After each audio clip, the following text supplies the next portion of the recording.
Well, hello everyone, sports fans. This is Calvin X Baker TV here. So, tonight, I'd like to tell you my thoughts uh, and reaction about the Texas Rangers winning the World Series uh, in 5 games against the Arizona Diamondbacks, winning their first ever World Series title. And yeah, so big congratulations to the Texas Rangers. Uh, what a season, and led by a first year manager. Uh, well, not first time manager, but first year manager for the Rangers, Bruce Bochy. Won 3 World Series with the San Francisco Giants in the 2010s, and now wins his fourth career World Series. So, pretty amazing, and he'll no doubt be a Hall of Famer. And yeah, so the Rangers, who won the first game in extra innings, 6-5 on a walk-off home run by Adolis Garcia, uh, and and then they got a game-tying home run at the bottom of the ninth from Corey Seager, and then the Diamondbacks routed Texas 9-1 in Game 2. Uh, they had 16 total hits in that game, so the series was then tied at a game apiece, shifting to Phoenix. Rangers won Game 3 3-1. All 3 of their runs were scored in the third inning. And, their starter Max Scherzer went only 3 innings left with an injury, but their relievers did an outstanding job. So the Rangers won Game 3 3-1 on Monday, and then a 11-7 win on Tuesday night to then go up 3 games to 1. They scored 10 of their 11 runs uh, within the first 3 innings. They were up 10-0 after 3 innings. And then Diamondbacks would then score 6 runs in the final 2 innings to make it an interesting game, but Rangers would get the win, and so they would then be a win away from winning their first ever World Series. And then Wednesday night, as they were held hitless through the first 6 innings by Diamondback starter Zach Gallen, who's had an outstanding year, could even possibly win the Cy Young. And then they would get the go-ahead run scored in the top of the 7th, and then 4 runs in the ninth inning, uh, and including a 2-run homer by Marcus Semien, and 6 scoreless innings from starter Nathan Eovaldi, although he walked 5 batters, and Nathan Eovaldi 5-0 in the playoffs. He arguably could have been World Series MVP, and the World Series MVP went to shortstop Corey Seager, and that was his second career World Series MVP, as he was World Series MVP with the Dodgers in 2020.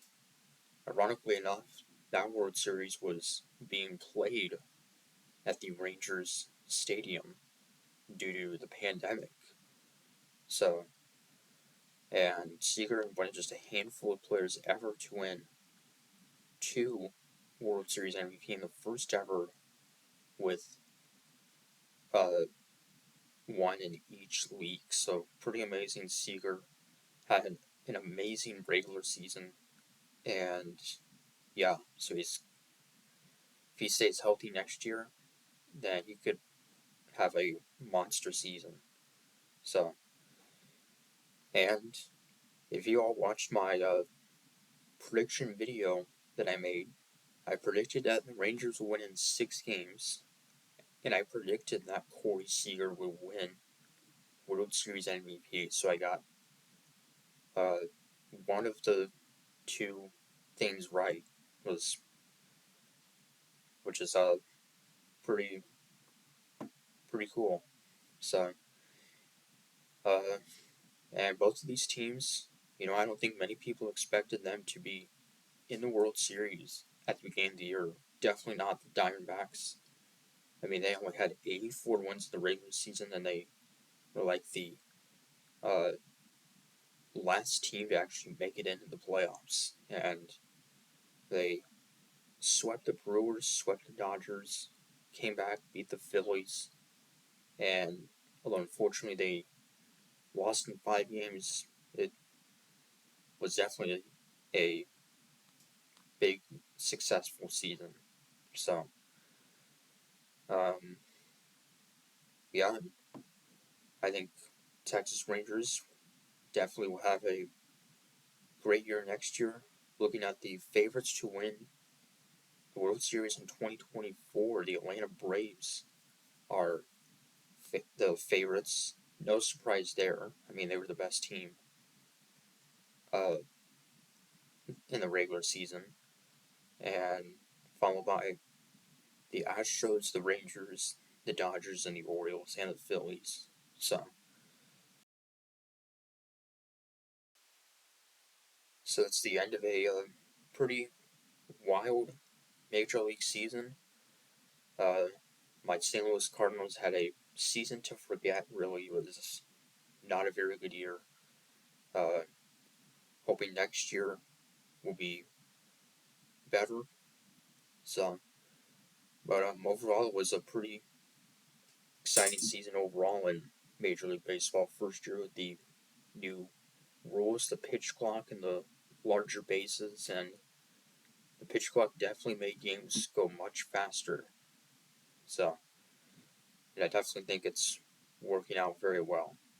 So, anyway, and free agency now, and Shohei Ohtani, the biggest name on the free agent market, and whoever picks him up, uh, it could be the largest deal ever in MLB history by a free agent player. So, uh, and Ohtani alone next year, he will not be able to pitch the whole year because of elbow surgery, so we'll only be able to hit. So, um, but yeah, so much you guys think. So, till next season, uh, in March, honestly doesn't seem all that far from now. The off season seems to fly by. So till then, Comics Speakers saying stay tuned for more videos.